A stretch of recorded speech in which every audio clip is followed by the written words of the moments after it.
Hello, Des Moines. This is Carla Alanis doing Mortgage Minute with Katina Gass. And today we have a cool topic, a very easy topic, right, Katina? Yes, we do. Very easy. All right. So Very important. Yes, super simple and important. So today, I know Katina and I were talking about, what are the two main things that banks will look at? They're going to be looking at your income and they're going to be looking at credit. Yes. So the question that I want to ask Katina today is, do we have to have credit for somebody to be able to buy a house?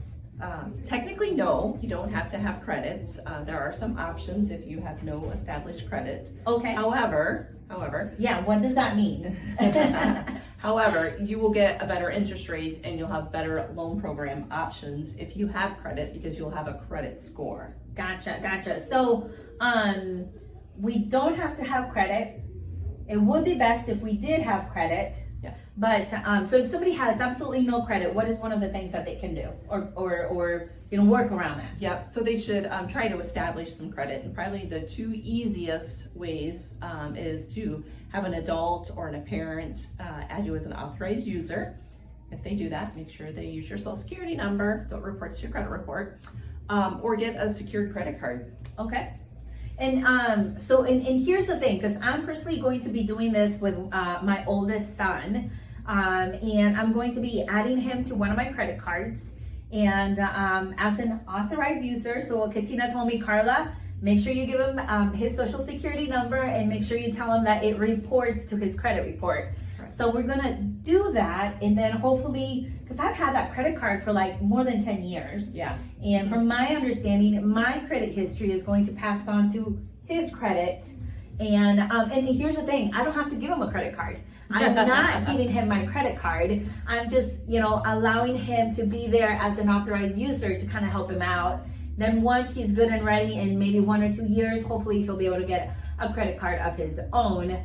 Tell us a little bit more about that secured credit card, because I do tell clients a lot about a secured credit card. Yep, so you can stop into our retail side and apply for a secured credit card. They're typically $500 to $1,000. You put that in an interest-bearing account, use that for security on the credit card, you keep it out for a year, you make your payments on time, and then you can just convert to a standard credit card, you can get your money back. So basically it's just an insurance policy for the lender to make sure that you're paying your payments on time. Because what we often see happen is new borrowers, new younger people that don't have credit, they sometimes don't understand how it works and the importance of making their payments on time. Yeah. Now, so I tell people, make a deposit, and forget about that money for like 2 years. Let's say it's $500. You go to a branch, you leave that deposit and you leave it there and you totally forget about that money. So in return, the bank will give you a credit card for that same amount. So if you left a deposit of $500, then you get a credit card for $500. And I know somebody told me once, and then they'll get the money from my deposit. And I'm like, no. That's not how it goes.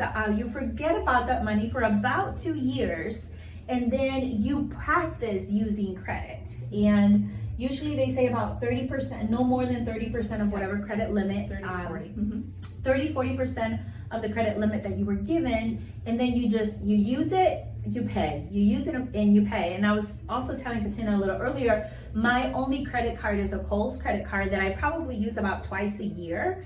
That's all I use it for. That's okay, as long as you're having activity on it. That's going to help build your credit score. Yeah, and you have to have some sort of activity on it, even if it's once or twice a year, because otherwise the companies could cut you off or just close the account. You don't want to have, you're working on getting credit, so you want to make sure you use it a couple times a year. So there was one more question that I had for you. Yes. And if somebody doesn't have credit, they don't have time to build a secured credit card, and they don't have a friend or a parent that can, that's willing to get them on as an authorized user. I know there's one more thing that I've used with other clients, and I just wanted to ask you about it. Traditional credit. Non-traditional credit. Yeah. So there you go. There's one more thing I want Katina to talk to us about. If you don't have anything available, then what else is available? Yep. So we can use utilities, your electric, your water. If you've been paying on that for at least 12 months, it's in your name. and we can document that you've been paying that. We can do verification of rent, so verify that they're paying their rent on time. And it's usually 3 accounts that you Yeah, want to see. yeah, usually at least 3. Okay, so 3, if you have absolutely no credit, you don't have time to build credit, or you don't have anybody to help you as an authorized user, but if you do pay your bills, so that would be the rent, and then electricity, water, phone, gym, Car insurance. car insurance,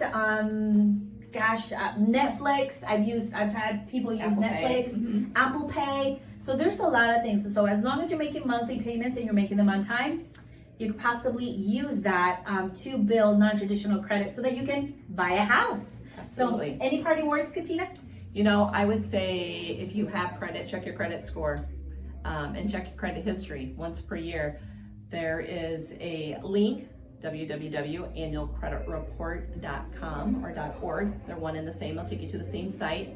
And the government requires that the 3 depositories give you a free credit report. Oh, that's awesome. Doesn't give your credit score, but you Okay. can see what's on there and make sure that what is reporting is accurate. Yeah, because you want to make sure it's reporting accurate, or maybe you have a collection or a past account and you just want to get some of that information. I know some clients kind of want to do, have that information. It's a good way to just have a good review of what's Absolutely. out there. So say that website again. Yep, www.annualcreditreport.com. Annualcreditreport.com. So there you go. There you have it. I hope that you learned something today, and we're checking off until next week.